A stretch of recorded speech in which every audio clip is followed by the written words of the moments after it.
And welcome to today's webinar.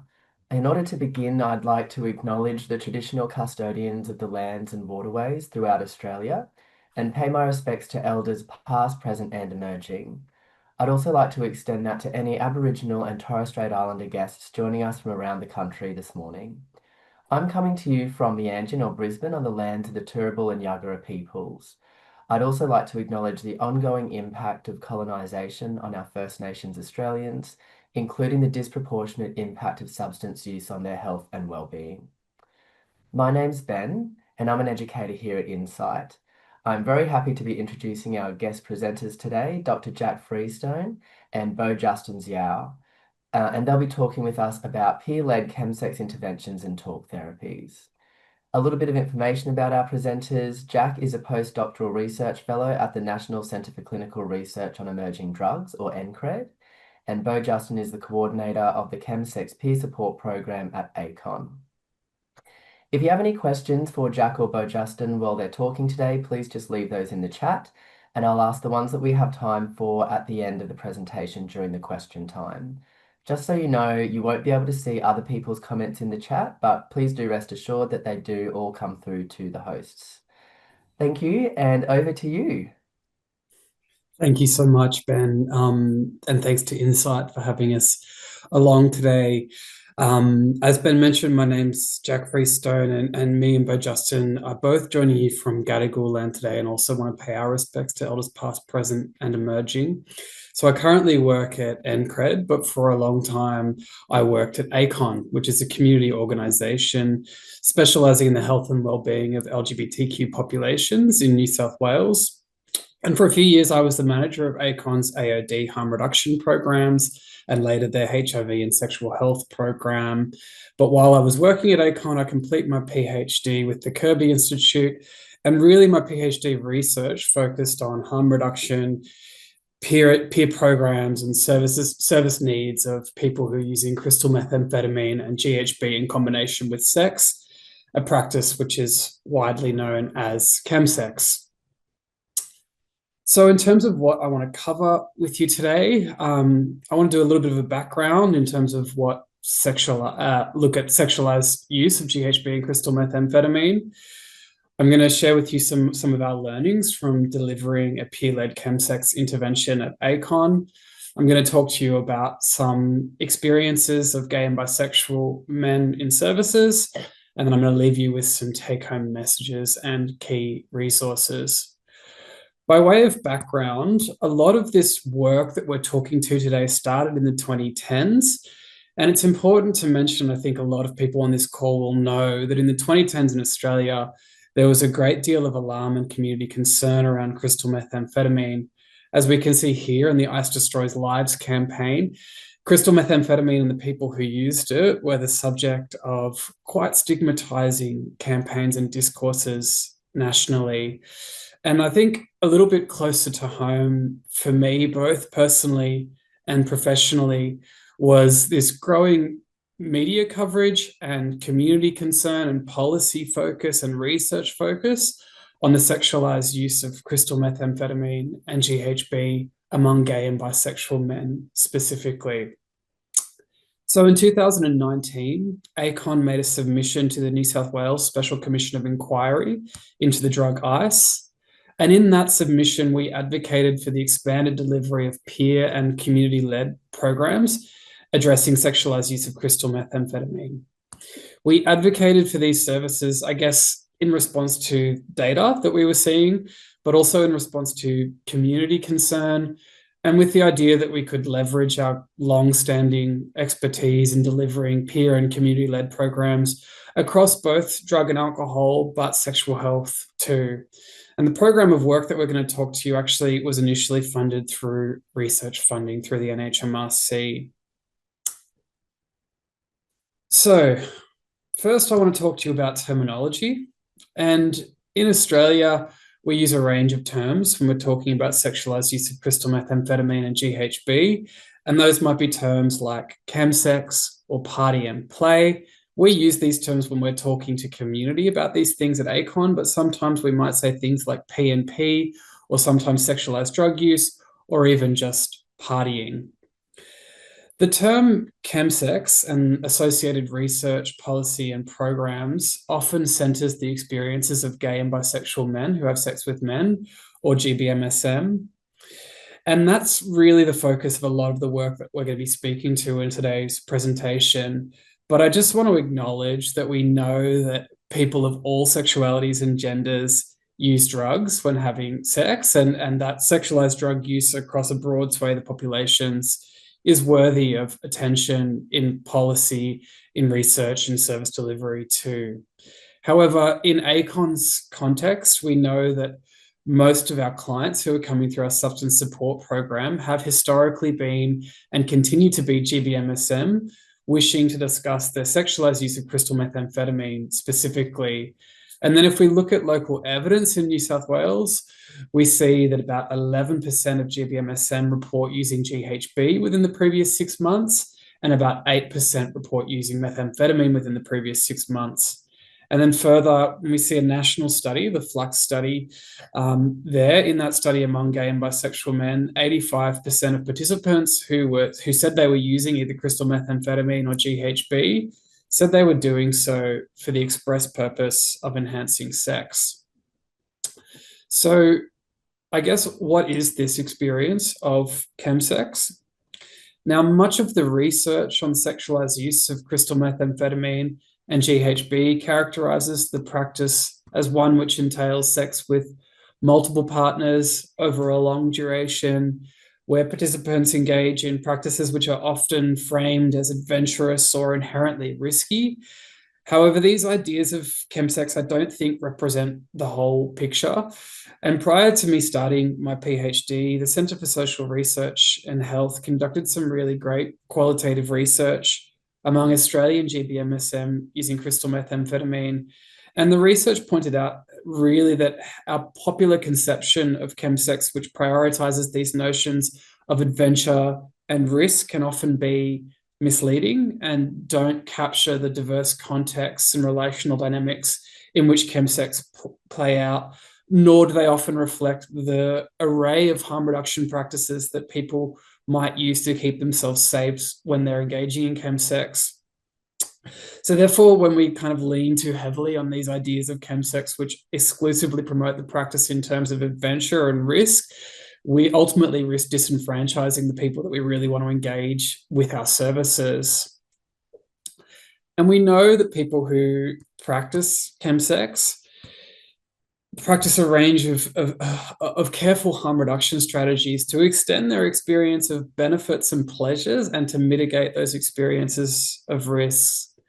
And so we've given you a bit of an overview of what some of those strategies might entail on this slide. So they can include things like carefully choosing settings, which enable careful approaches to measuring or dosing or administering drugs, the management of those settings to remove hazards or risks, considerations around networking and who you party with, so decisions to only party with folks who you trust or who you deem to be safe, thoughtful approaches to temporality. And what I mean by that is, I guess, spacing out occasions of use, safely spacing out your dosing of drugs within a session, allowing time to recover from a party.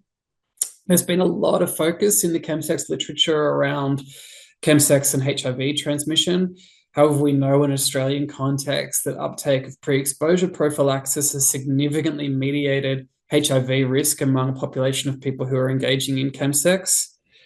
We also see, harm reduction play out in this realm of communication. And when I talk about communication, I'm talking about expression of, boundaries as they relate to sex and sexuality, but also boundaries as they relate to drug use too. And then I think we see across the literature about people who use drugs that people can be really great at looking after themselves and looking after each other. And we definitely see that play out in chemsex settings as well, which is what I've termed there as community care. This booklet here on the side is a booklet that we created at ACON, which we co-designed with about 16 people. It's a really comprehensive chemsex harm reduction resource. And if you're interested in that resource, we can look at getting some copies to you. So I think, there's been a lot of focus in the research on harms that might come about because of chemsex. And what I really want to acknowledge is that we know that, you know, not everybody who engages in chemsex experiences harms, and that's probably because of some of those harm reduction strategies that we just spoke about. But the potential for harm is there, and we need to acknowledge that too. So there's been a lot of attention on chemsex and transmission of HIV. Now, as I've mentioned, uptake of pre-exposure prophylaxis in Australia has significantly mediated HIV risk. However, there still are prevalent concerns around bacterial STIs, with concerns around syphilis in particular. We know that, chemsex carries risk for hepatitis C transmission as well, because we see that in both sexual transmission routes, but also injecting transmission routes as well. There's a range of acute incidences that can occur in chemsex contexts. So what we're talking about is overdose, injury, acute mental health incidents, and tragically, in some circumstances, death. The literature on mental health and chemsex is mixed. There's some studies which indicate that those who are engaging in chemsex experience a higher rate of conditions like depression and anxiety, whereas other studies say actually folks that participate in chemsex are experiencing a lower rate of things like depression and anxiety, and attributing that lower rate to often the community connection that happens when people engage in chemsex networks, so that supportive social support network. And a lot of that research has been done among gay and bisexual men who are living with HIV. And the final thing I've listed on that slide there has to do with sexual well-being. And when I talk about sexual well-being, I'm not talking about sexual health specifically, but I'm talking about chemsex and experiences around sexual violence, and also experiences about this bidirectional relationship between drugs and sex. And we're going to talk about that bidirectional relationship in a little bit more detail later on. So, I think this unique combination of sex and drugs together, and the specific cultures and practices which chemsex entails, has led many researchers and community organizations and advocates to suggest that, we need both affirming mainstream services for people who practice chemsex, but we also need some tailored and targeted interventions. Now, even though there's a number of kind of calls for this type of work in the literature, I would say the actual application of this or applied interventions, that evidence base is a little bit more scarce. Instead, what we see from the literature is a number of recommendations or principles with which, services should be delivered. And I've distilled some of those principles into three kind of domains on this slide. So first, there's an acknowledgement that a lot of people who practice chemsex don't need to, aren't interested in changing behaviors. And for those folks, we need to be really promoting those harm reduction strategies that we spoke to earlier in the presentation. The second recommendation is about incorporating lived and living experience and services being peer-led. And I think that recommendation really comes from this acknowledgement that people who practice chemsex can experience real barriers to accessing services. And some of those barriers are to do with things like stigma or anticipated stigma, or the taboo of both drug use and sex and adventurous sexuality in combination. And so there's a thought that when you've got services which are peer-led, it can kind of mitigate some of those barriers, and through the reciprocity of a peer, it can facilitate kind of meaningful sharing rapidly as well.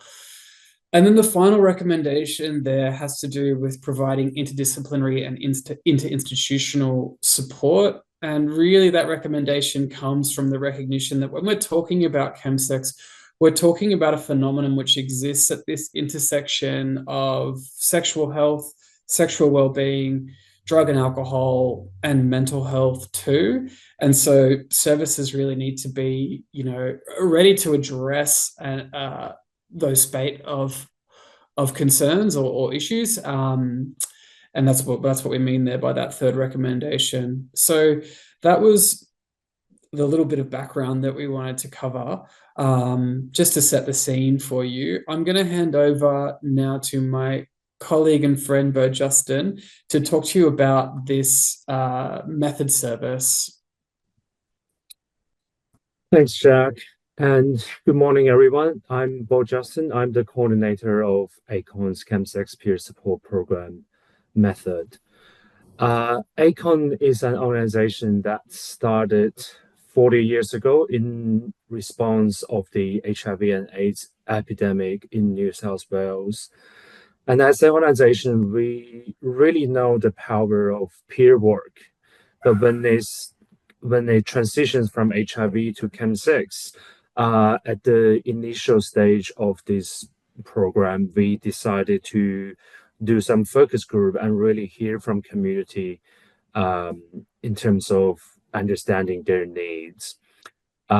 We had 16 people at the time, like some are community members, some are workers at ACON who worked with communities that are affected by chemsex.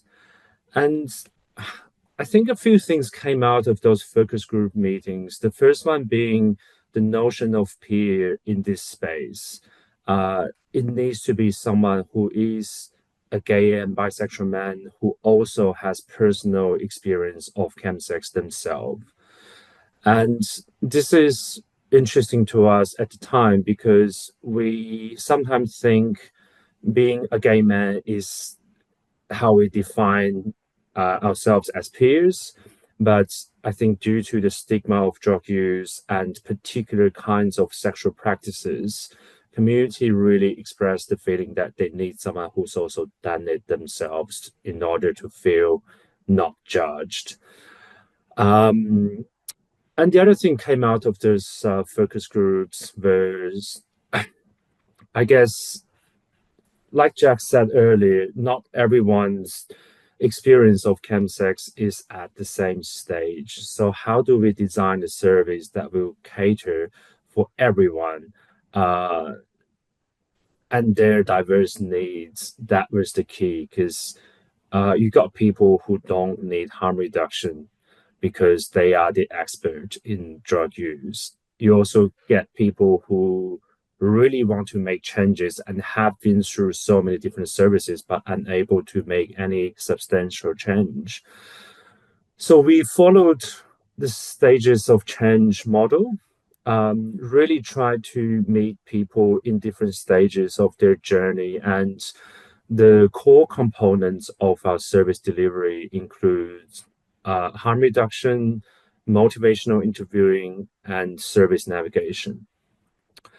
And the aims of these kind of components were proven to be quite easy to navigate for both the peer workers and community.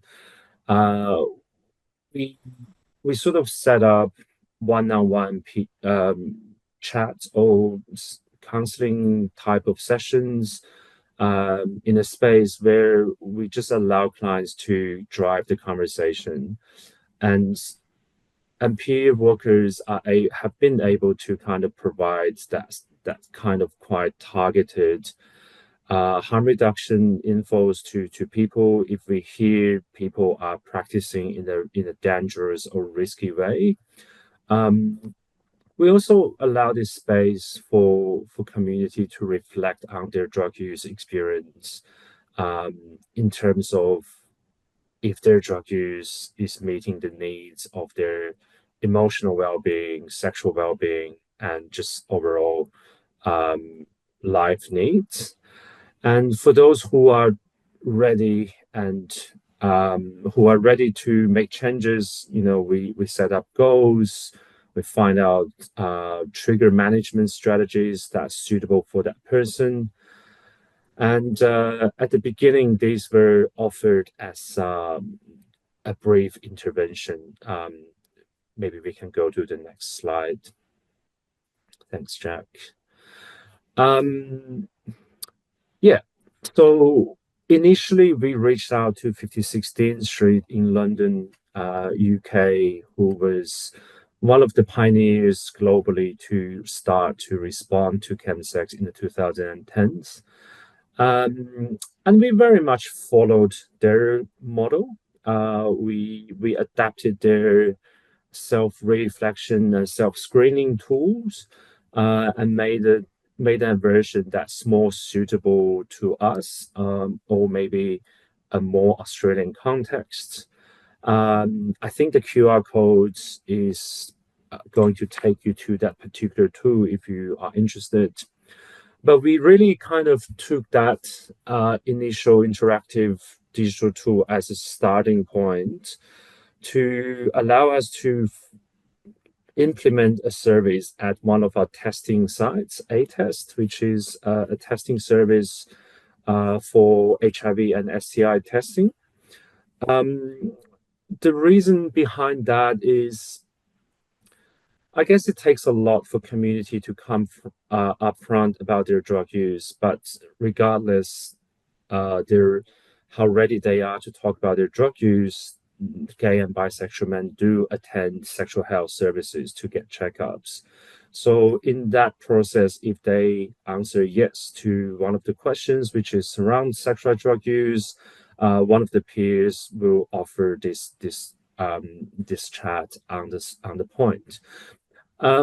Didn't quite work because I think in Australia we just don't have the same population base as they do in London. So quite often peers turn up and they don't get a lot of interaction. So we kind of changed our model. I think Jack is going to talk about that a bit later. But initially we offered one-on-one brief intervention, both in person and online if people were able to make appointments. This service is also delivered by now 4 peers. And we all have very different living experience in chemsex. And this is really important because I don't think one peer worker can meet the needs of every single client. And I certainly don't have the ability to connect with just anyone on the spot. So I sort of, since I got the coordinator role, I sort of have started doing the intake role as well, where I really assess the client's needs and pair them up with a peer that's best suited. And sometimes there's many factors to consider. One of them being age. We found that older men usually prefer to talk to someone similar to their age instead of someone who's 20 years younger than them. We find people who are culturally and linguistically diverse sometimes prefer to talk to someone who also has that migrant experience. So yeah, there's a bit of coordination needed in that intake process. And the last thing I want to point out is peer support in AOD is somewhat a relatively new concept. And the sector has a lot of interest in it. But in reality, I do want to acknowledge that peer support is very resource intensive. All our peers are very supported through different ways that we get debrief on a daily basis with managers or team leaders. We get coaching and clinical guidance from our in-house substance support counselors. And we also have a monthly clinical supervision with an external therapist. So all of these are really important because with peer work, we're not just supporting clients, we're also going through some of our life experiences that can trigger, I guess, things from the past or present.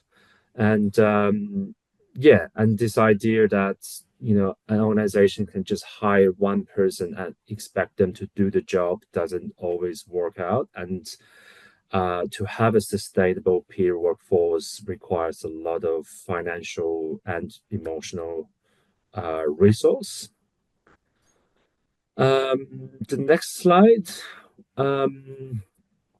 After I think 2, 3 years of delivering the one-on-one support, we also came up with our own workshop. So this is where some of the clients have expressed a lot of needs for in the past. There are group programs available in the AOD spaces, 12-step groups, smart recovery groups, men's groups, and they are valuable to different people. However, there hasn't been a group that's specifically for people who engage in chemsex. So we started this initiative with our substance support counseling team, and designed this 6-week closed group program. This is delivered by usually 2 peers and 1 substance support counselor who's a gay man who also has lived experience in drug use. And I think this is a really crucial part, to have clinicians in the room who are also part of the community to ensure that safety. And in these 6 weeks, we go through different topics. Some are directly related to drug use, some are more of the contributing factors to drug use or well-being.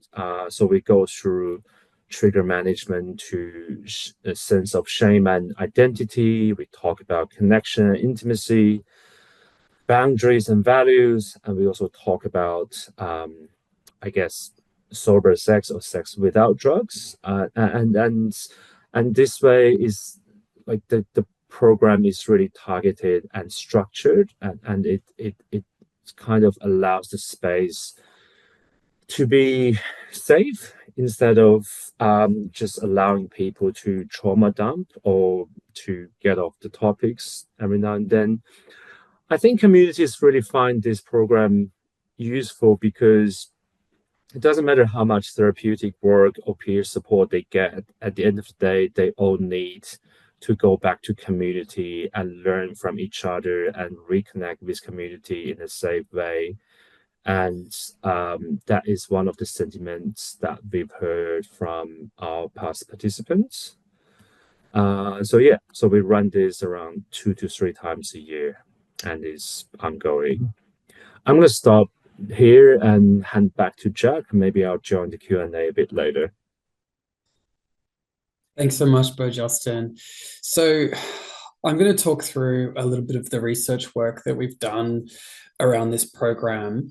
And I'll talk through it relatively quickly, hopefully to leave some time for questions. But the main piece of research that we did around this piece of work was a formative evaluation of the method program, and the study ran between May of 2022 and May of 2023. And in that evaluation, we included clients of the service, peers, and other staff who had supported the intervention. And we conducted interviews with those people, but we also had our peers collect field notes throughout their delivery of method, which form part of our analysis. So as I mentioned before, there's not a lot of interventional research around chemsex. And so we really define method as a kind of novel intervention for which there's not really an efficacy evidence base. And to that end, we wanted to explore the intervention against some fairly early stage implementation outcomes. So what we're talking about there is acceptability, appropriateness, and feasibility. And we documented the intervention through a tidier checklist for complete intervention reporting. And we used an implementation research logic model at the stage of our data analysis. This is a high-level version of the implementation research logic model that we used. And really, this was just a tool which helped us make sense of what was happening in the program and what was happening in our data. So we can see here, this maps out kind of all the things which helped us actually be in a position to deliver this program of work, the things that we had to do to ensure that we could actually do it, and why those strategies worked, the intervention itself, which Bo Justin has spoken about, and then the outcomes that we wanted to see. So we wanted to see it to be an acceptable and appropriate and feasible service. And we also wanted to see, outcomes associated with harm reduction, management of use and service access too. In terms of the participant characteristics, so this slide shows 24 people who agreed to participate in the research study around method. That's not an exhaustive, number of people who actually engaged with the service over that period of time. It's just those who said they would be happy to participate in the research. And, a few things that I want to point out about this slide. First, eligibility was that people had to be GBMSM or trans or non-binary people reporting sexualized use of crystal methamphetamine or GHB in the last 3 months and living in New South Wales. We can see here that really the majority of our sample was cisgender men, and the majority were also gay. Interestingly, we had about 10 people over the age of 50 or over. The data here on ethnicity, I think I want to point out, is not a real accurate reflection of the folks who are coming through the method service. We know that probably really it's about a 50-50 split of people who are Caucasian and of other ethnicities. So, that I think really represents a limitation of the research results that I'm about to share. And the other thing I want to point out about this slide is that when we did screen people for severity of dependence for methamphetamine use, and we can see that 18 out of the 24 reported current dependence on crystal methamphetamine use. And the significance of that might become clear as I talk through what we found. So the first thing, that we looked at was acceptability. And we wanted to look at acceptability among stakeholders, but also among our intervention clients. And, encouragingly for us, acceptability was really positively appraised. I think for many participants, method marked their first ever time that they'd had a reflective conversation with anyone about their practice of chemsex. People said that they couldn't talk about chemsex within their friendship networks, with other service providers, with family members, or with the folks who they were partying with. And I think on this slide, Trent reflects on some of the challenges around disclosure around chemsex. And Trent says, "I've been HIV positive since 1984, and I've also had a couple of bouts of hepatitis C, and there's a huge stigma attached to that. So the taboo of talking openly about chem use and the stigma against that, you just shut down. So to talk to a peer, that safe place to talk, just helps self-reflection and getting your head around it." I was also really heartened to find that, the service was acceptable and positively experienced by the peers, who said that they gained, a number of benefits associated with just having that kind of the employment on the service, but also, being involved in the service extended, a sense of purpose and gave them a really good sense of self-worth as well. And I think some of that's reflected by Kevin, who on this slide says, "I think it's facilitated my recovery. And by my recovery, I don't mean I'm completely drug-free these days. It gave me a strong sense of purpose. It required me to be responsible and accountable daily. And I think knowing that my organization is on my side and my lived experience is valued to whatever degree has really helped me to take ownership of my drug use, take ownership of my trauma, my all kinds of experiences, and just move on." We also explored the acceptability of the service among on-site clinicians. And I want to note that ACON's counselling team were very supportive of our method peers and very supportive of the program overall. They provided training, they provided debriefing and coaching on a weekly basis. However, in the first year of our implementation of method, we really struggled to get referrals from our partnering clinical teams. And we probed into this during our interviews. And there were a number of barriers that were expressed around that comfort of, making a referral to the peer service. So one of those barriers had to do with the sense that, people that they were supporting might have had support needs which they perceived that peers couldn't meaningfully address, but also that they didn't have a great sense of how the peers were working or what the service really was. So they needed some more transparency. And this is reflected by Alex, who said, that's probably where some of the tension is for us as well. It's a bit of a mystery. We don't have a clear sense of what that conversation is that a peer has with a client. Now, I'm pleased to say that, since we've conducted this formative evaluation, that sort of peer and clinician integration piece has really improved a great deal, and we've seen kind of good cross referrals between those two programs of work now. Now, I want to talk about appropriateness, and we defined appropriateness of the intervention as, its fit or relevance and compatibility for ACON setting and ACON's clients. We got quite a lot of data on appropriateness, and I'm going to provide quite a brief summary here. But in short, our clients really valued the intervention content, reporting that, method had supported the development of knowledge and skills around harm reduction, that some who wanted to had reported they learned strategies to manage their frequency of chemsex or partying, and that, they'd also some had been supported to access, inclusive and affirming clinical services. Interestingly, as Bo Justin has alluded to already, clients really valued that they could work with a living experience rather than lived experience peer. I think that they experienced that living experience peer as, enabling some validation and some reciprocity.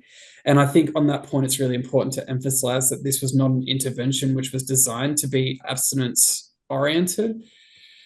The other thing which Bo Justin mentioned as well was that it was really clearly expressed in our evaluation that older gay and bisexual men wanted to work with an older peer, and they cited a range of things around this. So they sort of said that, their life experience, their experience of living through HIV in the 80s and 90s, their encounters with ageism in the gay community, all those things could have potentially precluded, a meaningful connection with a younger peer worker. And then finally, I think Bo Justin mentioned earlier as well that when we first started this intervention, we'd framed it up as a brief intervention. And we did that because, when we started this program of work, chemsex peer work, it was a new terrain for us.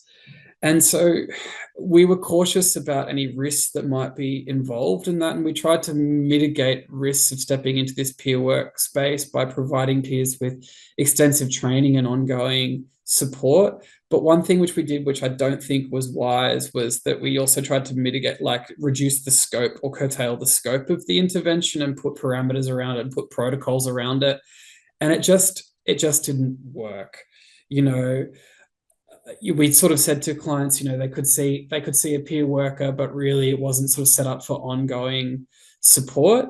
But really what happened in practice was that people would come through the service, would experience quite a gratifying, affirming relationship with that peer and want to see that peer worker again and again.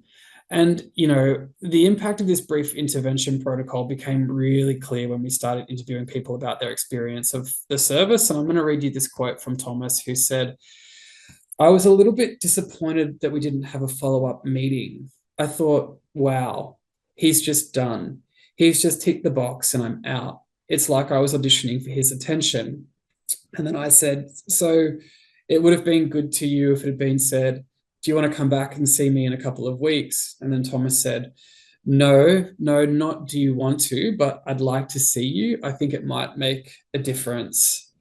Now, I think it's important to acknowledge here that, the intervention offered Thomas a real sense of a connection validation with that peer worker. But, not being engaged in a follow-up exacerbated some of his sensitivities around rejection. And I believe that, those sensitivities around rejection are pronounced with this program of work because it's existing an explicit relationship to a gay social and sexual landscape in which a lot of people were reporting that they'd had prior experiences of kind of gay social and sexual rejection already. So this really didn't work, this brief intervention protocol, and so we scrapped it fairly soon into the implementation, and now peer workers just work with people really flexibly over a longer period of time. Super quickly, feasibility, we found that this program of work was feasible, but there are a number of things about ACON's context which mediated that feasibility. First up, we had research funding to support this work. It would have been really hard to do had we not received research funding. We also, with that funding, were able to recruit a team of peer workers, not just one. I think Bo Justin's already spoken to the importance of that. I think that this work was feasible because the organization had a long-standing kind of community trust with gay and bisexual men specifically, and it's notable to acknowledge that we really did engage gay and bisexual men in this intervention. We probably need to do some work around other populations too. And then the other thing I think is just that we had on-site clinicians to help us with some crisis response, but also to provide some ongoing training as well. So I think all those things about ACON's context and the context of this service really helped with the feasibility of it. So after we did this formative work, we made a number of changes to the program. So we enabled the clients to work with peers over multiple sessions. We actually co-located our peer workers with the on-site counselling team to support that integration piece a little bit better. And we developed this workshop program, which Bo Justin has already spoken to. And, since this evaluation period complete, we've really seen our client numbers just grow and grow over time. And now we're looking into developing a social event, a program of social events to complement both the one-on-one service and the workshop too.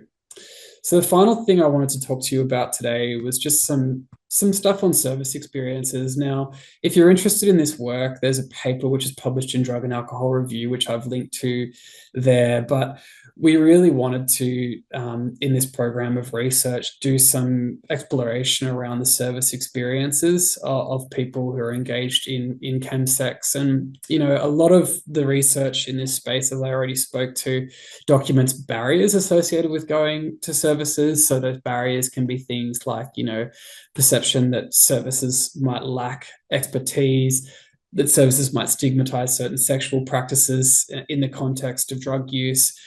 But there's, beyond the documenting those barriers, there's been little work done on kind of actual service experiences. So the 24 participants who went through our method service and who participated in a research interview, we also asked them about their prior service experiences. Now, this slide just gives you, an overview of what those prior service experiences were. And importantly, what I'm talking about here is just services which we're calling, I guess, talk-based therapies, so psychology services or counseling services. And we can see that, 16 out of the 24 had been to a counselor or psychologist previously, specifically around this topic of chemsex. A number of them, so 14, had been to a specialist service, which we're calling kind of a bespoke LGBTQ program or a service with what we know to be, a high proportion of clients who are practicing chemsex. And that 12 had been to kind of mainstream services, which we're defining here as, outpatient general counseling or psychology services for an adult population. So what did we learn here? Now, really, what we learned here was first and foremost that people were readily articulating this bidirectional relationship between drugs and sex. And that this bidirectional relationship between drugs and sex was, I guess, standing in the way of them wanting to achieve a treatment goal. So we see here from Dimitri, he says, I can count on one hand the amount of times I've had sober sex, and I'm someone who has a lot of sex. And the only reason why I inject is because one of the sex acts I enjoy is fisting, and I find it impossible to do without injecting. And so because many of my regulars now, that's how they know me, there's no way that I could be like that sober. And then we saw this experience from Jason, who says that, one of my problems with my ex was that when I was sort of weaning us off usage, then I found it really difficult to be physically intimate with him, which was a terrible thing to realize. So, you know, across our sample, we saw this bidirectional relationship between drugs and sex play out in a range of domains. So I guess everyday sexual stimulus could be considered a trigger for drug use, that, you know, drug use was associated with sexual identities, that drug use enabled connection to sexual networks, that drug use enabled, you know, participation in sexual behaviors, which were particularly gratifying, and that drug use was also a facet of intimate relationships.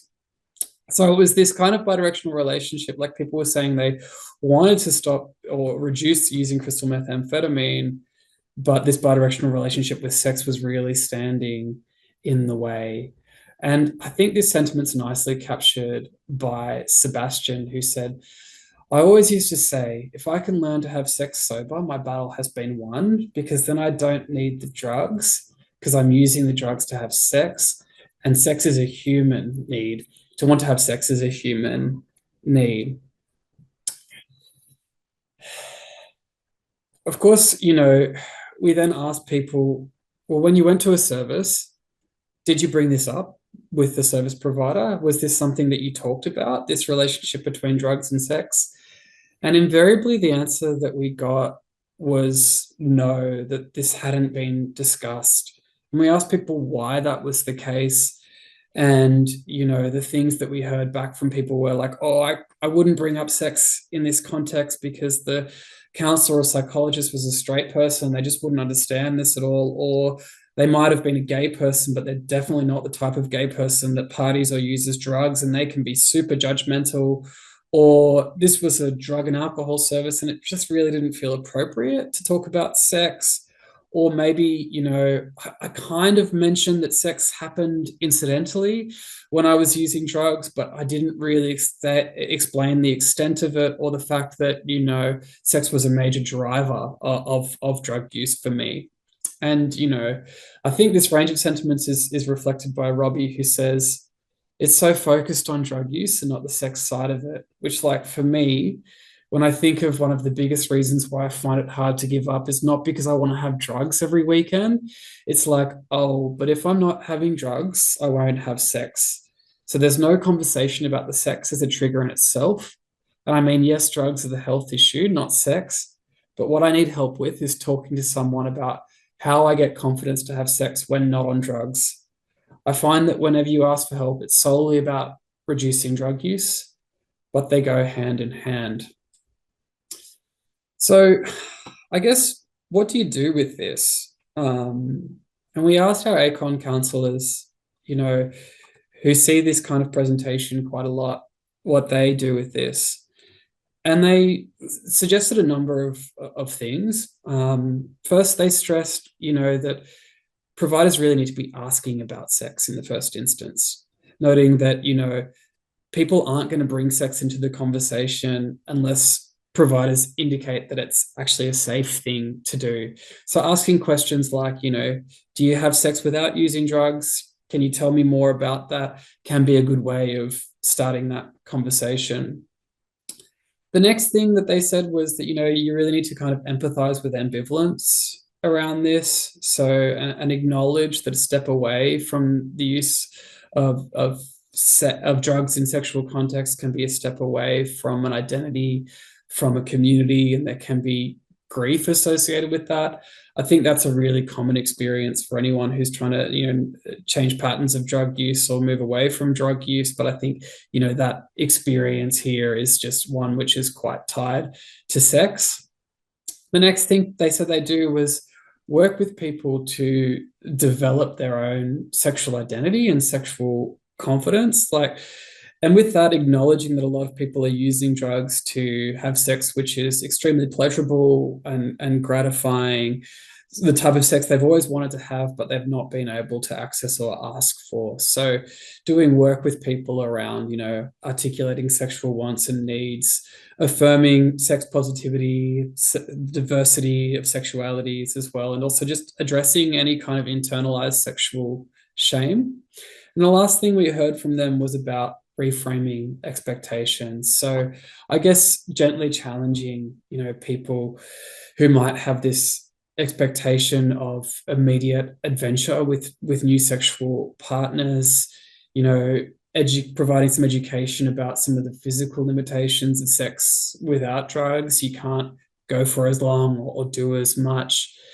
An invitation not to compare sex without drugs to sex with drugs, and just an acknowledgement that sex without drugs can afford certain possibilities, which can also be very gratifying and pleasurable. And those might be possibilities around softness or intimacy and relationships as well. So I guess in terms of some key takeaways that we wanted to leave with you from our talk today, from in the first instance, I just want to stress that we talk about chemsex, it's a diverse practice. It's not, one-dimensional or always high risk. It occurs across a range of different contexts. It can happen in relationships, and that people, use a range of strategies to extend their experience of pleasure and mitigate any risks associated with the practice. I think our experience at ACON is testament to the fact that, peer support in this space can be really powerful, and that peer programs can be really highly valued. But also, that said, peers require support, and, they require support with training, ongoing opportunities for debriefing,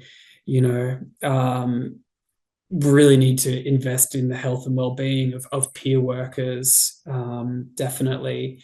And then the final thing I wanted to leave you with was just about, acknowledging this bidirectional relationship between sex and drugs for some people. And with that, proactively bringing sex into conversations that you might be having with people in a kind of service context. And I suppose with that also, I guess, developing your practice and expertise in that space, but also developing referral pathways if that's the most appropriate thing to do. So that was, I guess, what we wanted to present. There's a number of resources which you might, be interested in looking at. I think the PDF of these slides will be shared after today. And I just want to, provide some acknowledgements. There were a range of people and organizations who were supported this work in different ways.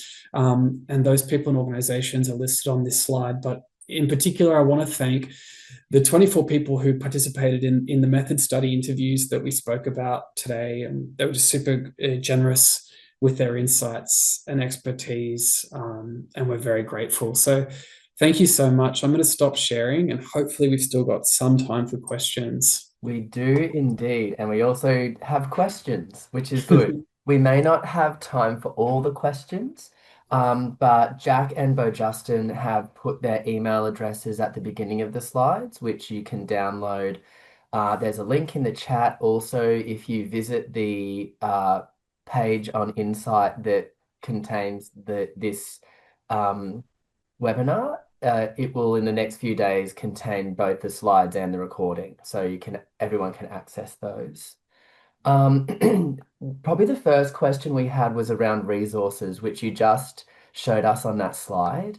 So just as an opportunity to reiterate, or if there's any others that you're aware of, is there a place where people can access resources to support them upskilling themselves in this area, or accessing kind of practical resources or anything like that?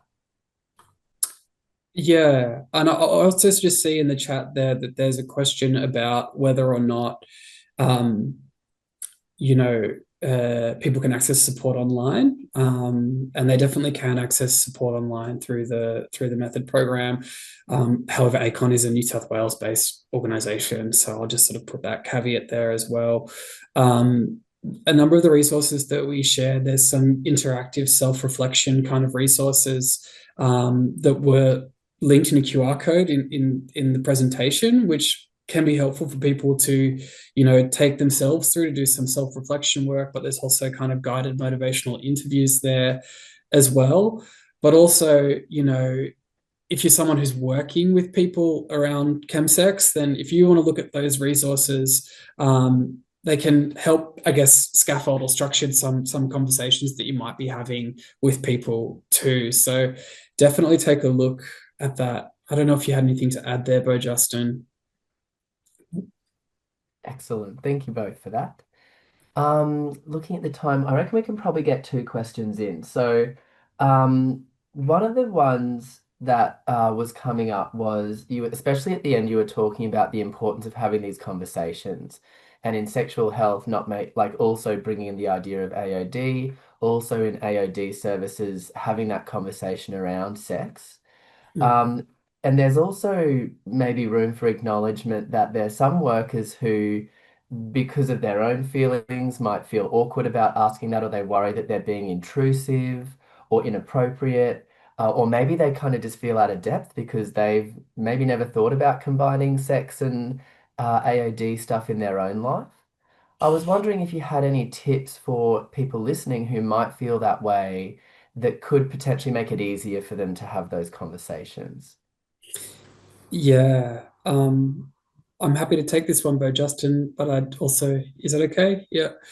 So Or I both, we could think, hear from both. Yeah. yeah, I think that's a really valid reflection. With acknowledgement, this is quite specialized work. And I think one of the things that we found from this research is that there probably needs to be like that capacity building work within the sector to upskill folks to feel confident to have that conversation and to initiate that conversation.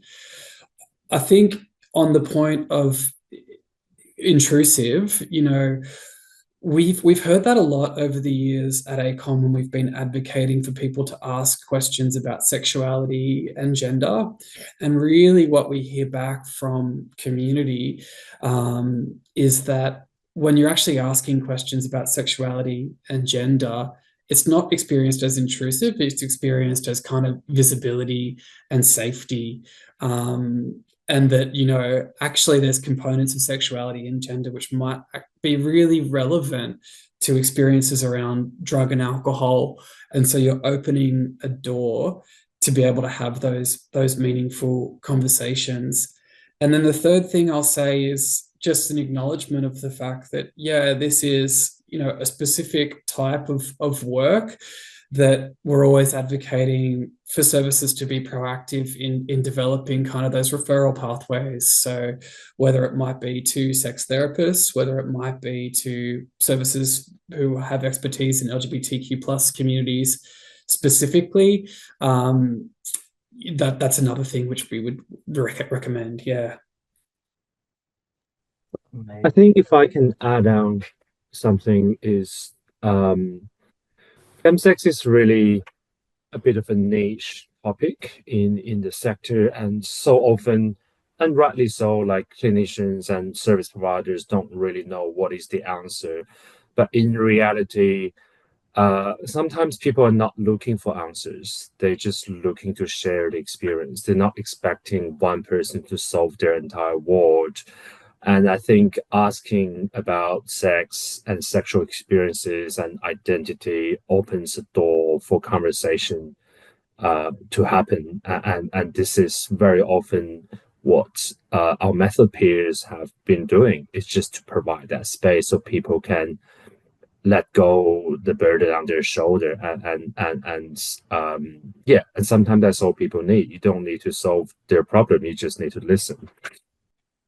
Mm. Oftentimes, people have an appreciation that their own lives are complicated and that maybe, yeah, one person at one service is not going to be able to come up with the solution to everything. And maybe just because we only have about 2 minutes left, the other thing that I was hearing in your talk is just the huge value of having peers. So, this might be an area where if clients or workers feel like they're not, you know, super comfortable yet and they're looking for guidance about how to do that, sometimes peers can be great resources in terms of having those conversations and hearing those messages around actually, maybe this is not intrusive. Maybe it feels like acceptance. So Mm. maybe, especially Bo Justin, in the last minute that we have, I realize is an impossible question to answer in 1 minute. But just, is there anything that you'd like to say about, what services can do to meaningfully incorporate kind of peer voices in service provision? But in the 30 seconds I have, I'll just say that Sorry. I think traditionally there's a bit of tension between peer workers and clinicians, even in the same organization. And I think we must challenge that.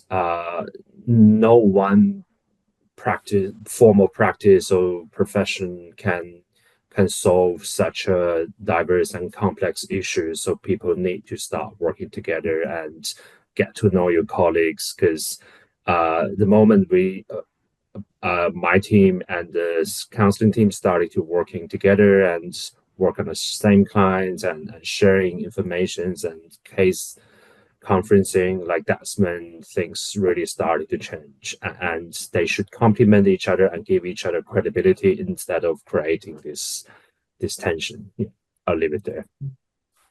That is incredibly impressive that you were able to get out such a meaningful message in such a short time.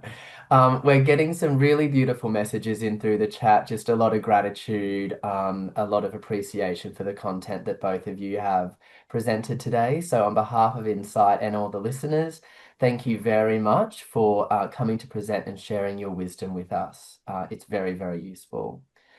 So again, thank you both for presenting the webinar today.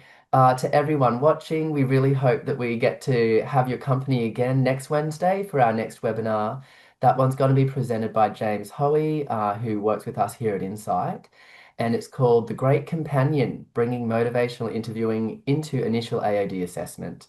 So thank you again, Jack and Bo Justin, and we hope everybody enjoys the rest of their week. See you later. Thank Thank you. you. Goodbye.